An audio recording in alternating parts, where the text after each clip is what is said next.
Hey there, my name is Megan and welcome to my channel, or welcome back. Today I'm going to be discussing the 5 books that I want to read in the month of August. July was not a good reading month for me at all. So without further ado, y'all, let's dive on into the 5 books I plan on reading in August. The first book is Dissolution by Nicholas Bing. This I was not planning on reading at all, but I popped into my library a couple of weeks ago and they actually had this book. The branch by where I live is a very small branch, and most of the time I have to request books from the other branches to be sent over to my branch, but they had this and it clicked with me that this was one of my most anticipated sci-fi book releases for 2025, so I decided to just grab it.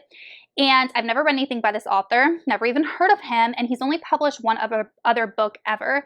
And in Dissolution, we are following 2 main characters, but the main one is Maggie, and she's an 80-year-old woman, and she is dealing with her husband who's in a retirement community because of memory loss. And what she learns is that someone has actually been stealing her husband Stanley's memories, and the strange guy comes to her and reveals this to her, and she decides to work with him to uncover exactly what Stanley was involved in all those years ago, and how someone could even enter his mind and steal his memories, and exactly why and what he was hiding. And then we are following Stanley's storyline starting from when he was a kid at school, like around 13 years old, and how he got involved in this revolutionary science and physics and technology that allows people to be able to control minds and memories and essentially the past and the future. So it's got dual timelines. And this book is kind of interesting in how it's set up because it is set up transcript style for Maggie's point of view, because she's almost like doing an interview. And then that's first person point of view. And then Stanley's storyline is flashbacks and it is third person point of view. So you think it would be jarring, but it's really not. It actually flows very well. And y'all, I was hooked by chapter 1 of this book. I can easily see this book, if it has a good ending, being a 4 or 5-star read for me, and I'm currently on page 237, so I'm more than halfway through and really surprisingly enjoying it. Hey guys, if you are enjoying this video, please consider hitting that subscribe button, as well as giving this video a like to throw my channel a little bit of love and support. Also, I am the author of the science fiction book Aftermath, which is currently available on Amazon, paperback and ebook options, as well as Kindle Unlimited. I would love it if you could check it out to see if it's a story that might click with you to help support an indie author. Then I'd like to finish Five Brothers by Penelope Douglas. This is an adult romance. This is the 4th Penelope Douglas book that I have read. She is known for being a bit explicit in her romances. In this story, we're following main character Christian, and she is 18 years old, and she lives in some part of Florida. Y'all, I was born and raised in South Florida, and I don't think Penelope Douglas has ever been there, because the way that she's describing like the swamp, like nothing that she has described about anything in this setting is accurate to where I grew up or anything. It's kind of funny, but anyway, so they live in Florida, and there's like the other side of the railroad tracks, which is like the people that live near the swamp, and they're like looked down upon, and then on the other side is the island, and they're like the rich kids. It very much reminds me of like the Socs and the Greasers from The Outsiders. So Christian comes from the rich side of town, and currently her parents are going through like marital trouble, getting a divorce, and she has 2 little siblings, one who's 12, one who's 5, and she likes to hang out with like the bad boys from the other side of the track near the swamp. And there are 5 brothers, and she absolutely loves being around them, loves their family, just feels a part of their family. And she was dating one of the brothers. That didn't work out. And she's slowly like developing feelings for some of the other brothers. So as of right now, we're going through Christian's journey as she is navigating the different relationships with these brothers. But this book actually is way more than that. And I was thinking about this the other night about why I actually enjoy Penelope Douglas so much, because she is such an out there author. Like some of her romances, they're so ridiculous. But what I enjoy about her books is actually not even so much the romance, because those are so unrealistic. But she knows how to write characters that go through so much personal growth and that are going through such emotional turmoil that they are so real. And for example, Christian is currently, 18 years old. She's graduated high school. She's trying to figure out what she's going to do with her life. And she kind of just wants to leave. Like she has nothing holding her back. And her family sucks. Her mother's negligent.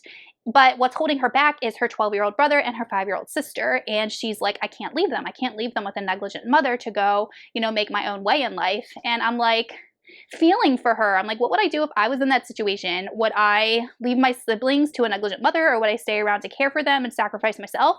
So this is a situation that has absolutely nothing to do with the romance, that has really compelled me and made me realize that Penelope Douglas knows how to write really emotional stories and characters. So I'm enjoying this book for the most part, and I'm currently on page 295. So I'm over halfway done with this book and can easily see myself finishing it in August. Then we have a book that I have been reading for a couple months now, and that is The Devils by Joe Abercrombie. I did not pick up this book one time in July, so I'm still on page, I think, 130, 131.